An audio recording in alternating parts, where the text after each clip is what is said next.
कभी सोचा है कि अगर तैयारी पूरी ना भी हो तो क्या बोर्ड एग्जाम पास किया जा सकता है? सुनने में थोड़ा अजीब लगता है ना? पर आज हम एक ऐसी ही जो बिल्कुल यही दावा करती है। तो चलिए देखते हैं कि इसमें आखिर है क्या।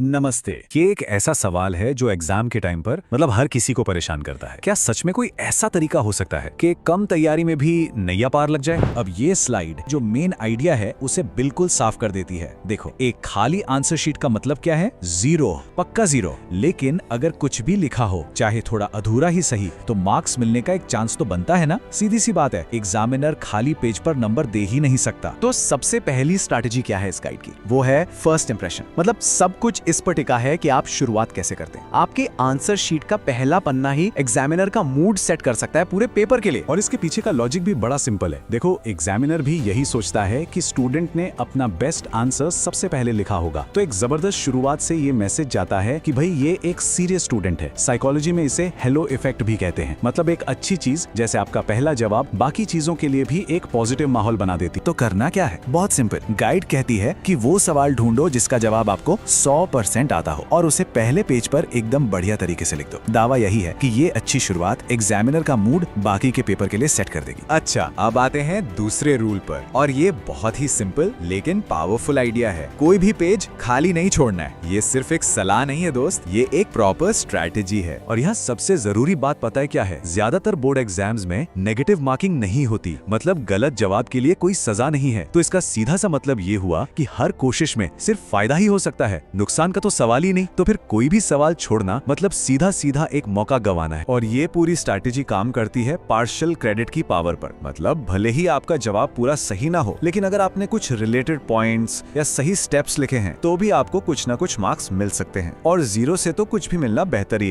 है ना? चलो इसे एक एग्जाम्पल से समझते हैं। मान लो किसी को सिर्फ उतने ही सवाल आते हैं जिनसे कुल 20 नंबर बन रहे हैं और पासिंग मार्क्स हैं 33।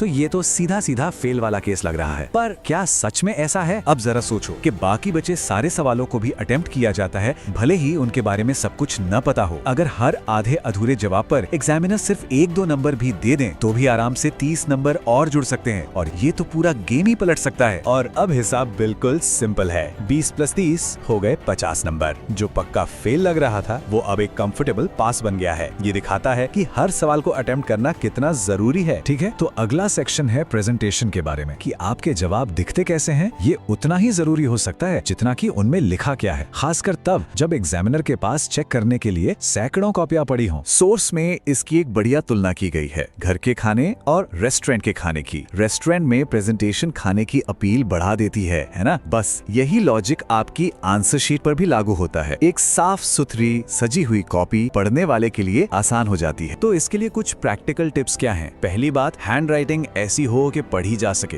हेडिंग्स का इस्तेमाल करो, क्वेश्चन नंबर साफ साफ लिखो और जो जरूरी पॉइंट्स हैं उन्हें अंडरलाइन कर दो। ये छोटी छोटी चीजें हैं लेकिन असर बहुत बड़ा डालती हैं। चलिए अब इन सब स्ट्रैटेजीज को एक साथ जोड़कर देखते हैं और एग्जामिनर की साइकोलॉजी को समझने की कोशिश करते हैं। इस गाइड का मेन पॉइंट यही है कि अगर हम ये समझ जाएं कि एग्जामिनर सोचता कैसे है तो हम अपनी आंसर शीट को उसी हिसाब से तैयार कर सकते हैं। और यहाँ एक बहुत जरूरी बात समझनी होगी, एग्जामिनर किसी का दुश्मन नहीं होता। वो मार्क्स देना चाहता है, लेकिन उसे मार्क्स देने के लिए कोई वजह तो चाहिए। एक खाली पेज उसे कोई वजह नहीं देता, जबकि एक कोशिश चाहे वो कैसी भी हो उसे कुछ नंबर देने का मौका जरूर देती है। एक और इंटरेस्टिंग दावा कि बोर्ड के पेपर्स का एक खास पैटर्न होता है। करीब 40% सवाल आसान होते हैं जिन्हें कोई भी एवरेज स्टूडेंट सॉल्व कर सकता है। ऐसा इसलिए किया जाता है ताकि एग्जाम हर लेवल के स्टूडेंट के लिए फेयर रहे। तो अब इस जानकारी का इस्तेमाल कैसे करना है? स्ट्रैटेजी सिंपल है। सबसे पहले इन 40% आसान सवालों को ढूंढो और सॉल्व कर लो। इससे पासिंग मार्क्स तो लगभग पक्के हो जाते हैं और एक बार ये बेस बन गया तो बाकी का पेपर भी ज्यादा कॉन्फिडेंस के साथ किया जा सकता है। तो ये सब बातें हमें एक बड़े सवाल पर लाके खड़ा कर देती हैं। क्या ये सच में एग्जाम स्ट्रैटेजीज हैं या फिर ये सिर्फ सिस्टम को हैक करने के स्मार्ट तरीके हैं? अब ये सोचने वाली बात है ना? चलिए इसी सवाल के साथ आज की ये बातचीत यहीं खत्म करते हैं।